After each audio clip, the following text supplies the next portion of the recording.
Noah, obviously the transfer portal is open, the spring window. Guys are considering their options. If anyone is in that position on this team, do you talk to them at all? Do you have any words of advice? Yeah, I mean, this is really a big decision. It's an individual decision. So I think everybody on the team knows what we have here, the family atmosphere we have. Everybody knows that they're valued here, and everybody knows that we want them to stay. So I think we're just getting that point across, but that's all we can control. So I think we're doing a really good job just making sure this team is kind of united. And if people make their own decision, then that's their decision, and we respect it. Brayden, you were in the portal for what, maybe 24 hours or something like that? Or was it just you were uncertain because of the change? And what went into the decision to come back? Yeah, really, it was like the uncertainty of the future, and after meeting with Coach Brennan and the rest of the staff, I knew give him a shot, and so far throughout the spring, I feel like it's been the right decision, and I'm extremely happy with the decision I made, and getting to know Coach Brennan and Coach Lyle and the rest of the staff even more is in the way they really push you and want you to make each one of us better, and as a collective group has been really good. How was it for you? Because growing up, you were always starting quarterback, QB1. What was it like, taking in those reps last year, and what's it like being QB2, I guess? It's been good. It's been a really good learning experience, especially learning from a guy like Noah. The way he puts in the work, puts in the hours, and being that role model for both Cole and I, and seeing what he does at this level and how to play at this level, it's been a really good learning experience for me. Is there anything that you could maybe pass along to these guys as far as being a backup and learning?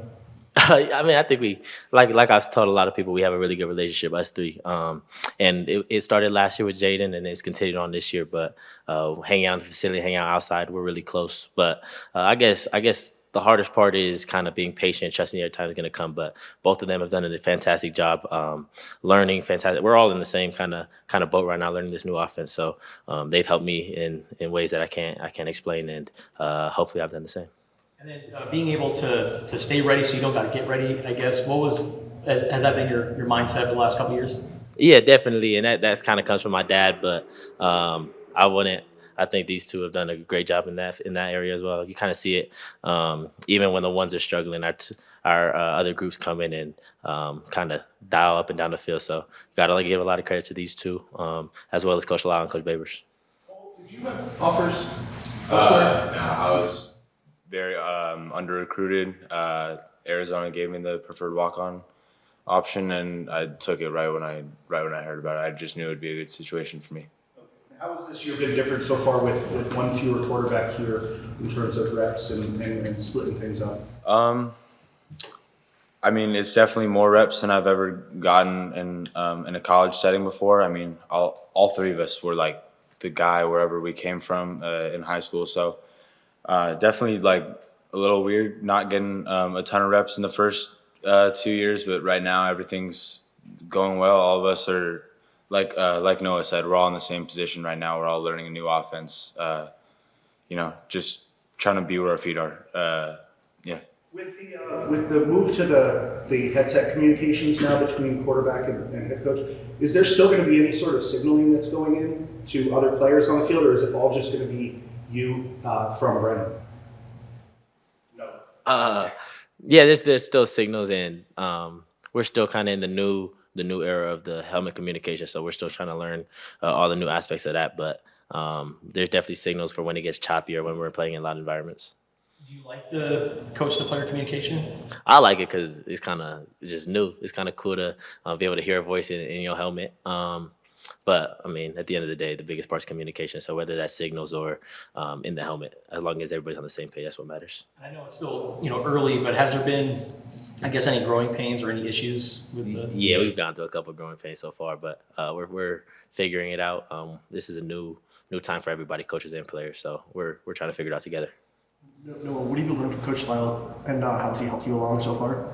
Coach Lyle is kind of special because he's Polynesian, so we kind of relate in that area. And then he played quarterback at a very high level. I don't know if y'all know, but he He led Oregon State to beat the #1 team in the country versus USC when he was over there. So he's played in this kind of environment. He's played at the highest stage. So learning about how to control the offense, control your emotions, and then obviously he's really smart in football and in scheme. So he's helped us in a lot of ways. So I know that Coach Aquina basically is bringing the same defensive scheme, but observing practice, it seems like there's a bit more pressure being brought. Without giving away too many secrets, what has it been like for any of you guys to face the looks that you've seen out there? It's been good. I mean, like, Coach Aquina does a great job with that defense. The defense does a great job. There's a lot of great guys on that side of the ball. And, they bring a lot of pressure, but it also makes us, have to make decisions faster, get the ball out faster. It just makes us better as a whole offense. For any of you guys, just how has the tight end usage been for so far this spring compared to what you're used to, and how do you see that working in the fall? It's been good so far, and you got to give a lot of credit to Coach Atkins because he's one of the best coaches I've been around. The time he spends in the office, the way he's able to communicate to the players and he coaches everything. So the tight ends are really prepared. We have some great people in that room. They could play, but they're willing to learn and they're willing to get better each and every single day. So it definitely helps in the run game, and then as they continue to get coached up, you can see them getting more comfortable in the pass game as well. One of the clips that they posted from the first practice, Coach Brayden, I think, was talking to you about the sense of urgency with the motion, and that's a lot of times it's the tight ends. What does that motion do for the offense? It just gives a lot of looks, and it makes the defense communicate, and it makes them kind of communicate fast.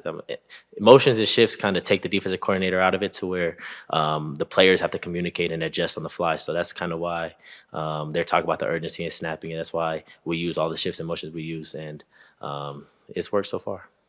The relationship that you have with Josh Baker, what do you say about that?